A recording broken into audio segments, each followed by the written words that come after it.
Good evening. Welcome to Mother Earth's heart.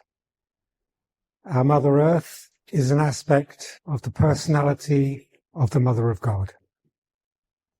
She is for the heart and feelings, whether the Father or the Heavenly Father is for the mind and spirit. But here tonight in our hearts is where we discover Mother Earth.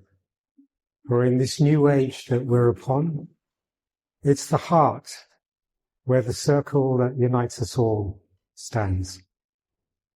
And tonight, and the beginning of spring, I have come to tell a story of her favourite helpers, the angels and the fairies. So fairies, much has been ridiculed about them, and there is not much belief in them. But fairies are very real. They exist on the etheric level of creation, which is that level of blueprint before things manifest. And in that realm, they would be seen as cylindrical beings of many different colors.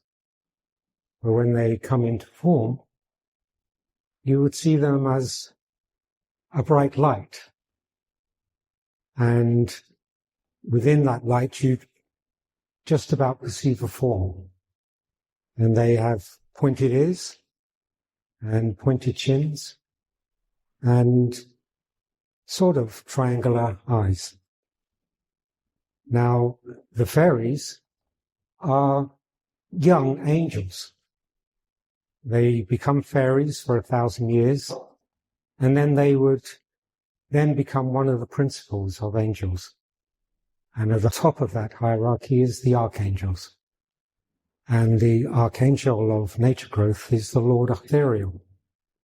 And he's called the Laughing Lord because in nature there is much laughter and joy and dancing. So if you were to imagine the fairies, you would have to think like a cartoon that's of colour, energy, and perfume.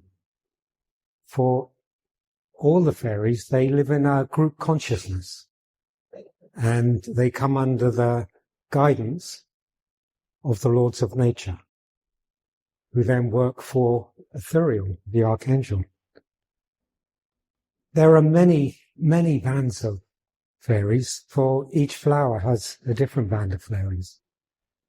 And they look after the pollination of the flowers. They bring the uncurling of the petals of flowers.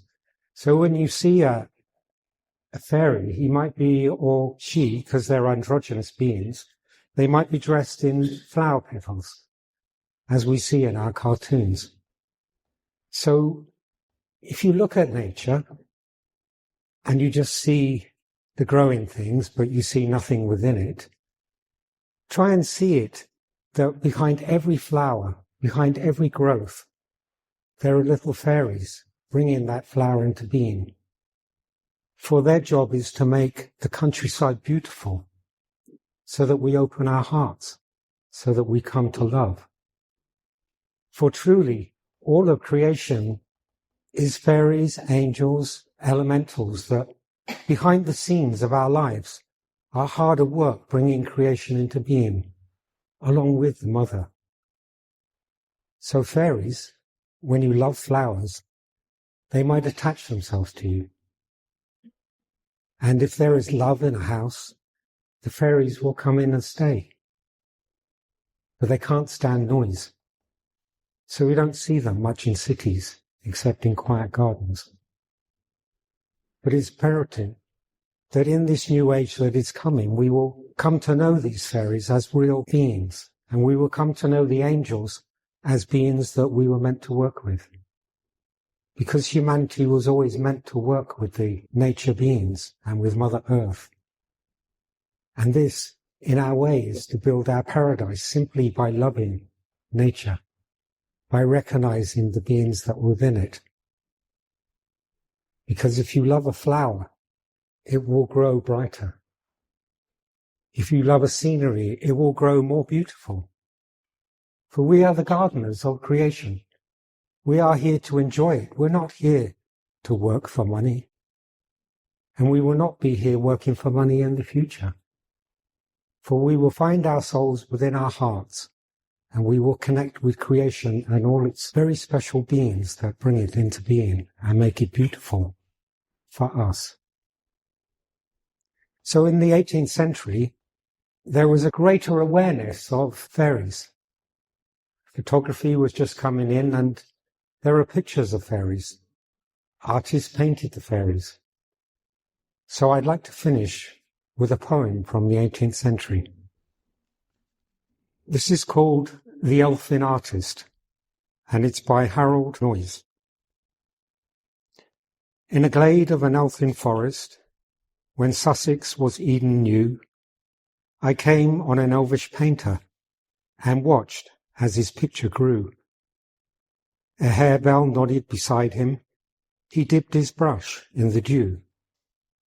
And it might be the wild thyme around him that shone in the dark strange ring, but his brushes were bees' antennae, and his knife was a wasp's blue sting, and his gorgeous, exquisite palette was a butterfly fan-shaped wing. And he mingled its powdery colours and painted the lights that pass on a delicate cobweb canvas that gleamed like a magic glass and bloomed like a banner of elfland between two stalks of grass, till it shone like an angel's feather with sky-born opal and rose, and gold from the foot of the rainbow, and colours that no man knows. And I laughed in the sweet May weather, because the themes that he chose.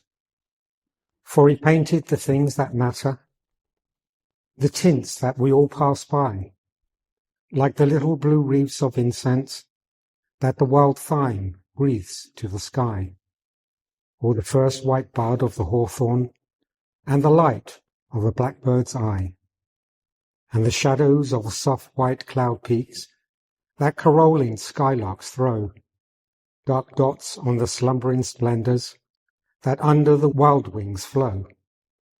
We shadows like violet trembling on the unseen breasts of snow, with petals too lovely for colour, that snake to the rapturous wings, and grow as the bird draws near them, and die as he mounts and sings. Ah, only those exquisite brushes could paint those marvellous things.